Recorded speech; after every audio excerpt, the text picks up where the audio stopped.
It's a beautiful day here in Wisconsin, and we're visiting the Neenah Paper Appleton paper mill. If you give me a few minutes, I'm going to show you how paper is made on their paper machine number 4. Come along. I'm standing in front of a pile of wet lap post-consumer waste pulp, and we're going to go and we're going to see some recycled paper being made here in this paper mill. Come on, let's go along. We're standing here and we're adding the 100% post-consumer waste wet lap pulp into the pulper, getting ready to make recycled paper.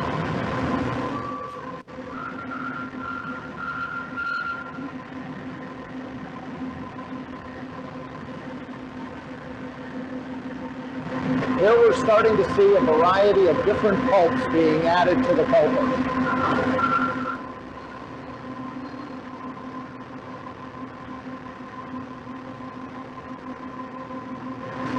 Here you see the bags of chemicals being added to the pulper along with the 100% post-consumer waste wet lap pulp.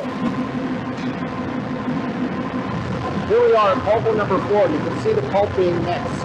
This pulper is about 12 feet deep and holds about 2 tons of paper-making materials. That is cool. I love that. I'm standing here by paper machine number 4. You've just seen the pulp being processed and it's being fed into the wet end of the machine here, where it will be laid out onto the wire of the machine, getting ready to turn this pulp into paper. The paper pulp consists of about 98% water, and the idea of the wire is to remove the water rapidly from the paper fibers. You can see the water dripping out of the paper fiber now.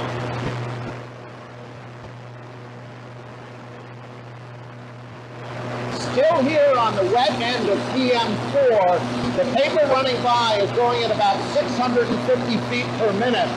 You can also see that here on the wet end, a dandy roll is putting a watermark right onto the paper. Here what you're looking at is the transition from the wet end of the machine to the dry end of the machine. This is where the rubber meets the road. This is where the pulp slurry actually turns into paper. I had said before, at the beginning of the wet end of the machine, the paper was a little bit more than 98% water. Here, the paper is now about 78% water and is going into the drier section of the machine. I'm standing here between paper machine number 4 and paper machine number 3. I'm here in the drier section. It's about 100 degrees Fahrenheit here. Good thing it's May in Wisconsin because it's not too bad. As you can see, the paper machines are very large and very long pieces of equipment.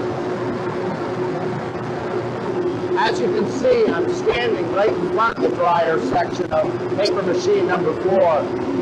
It is very hot right here. The machinery needed to dry this paper off, to give you the paper that you're going to use on your desktop or in your printing press, takes a lot of energy and a lot of equipment to make. This is the size press section of paper machine number 4.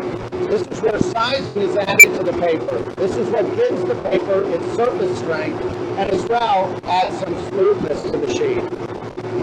Okay, we're almost home free. This is the last station in the paper machine. This is the calendar stack. The paper actually is bypassing the calendar stack because it doesn't require any further smoothing.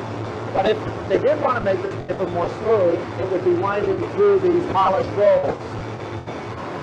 We're here at the roll stand and machine, and I'm happy about that because it's a lot cooler here. But you can see that finally, the pulp is being processed, going onto the wet end of the machine, going into the press area of the machine, and finally coming here and being wound up into a roll that will be split and sheeted and later processed.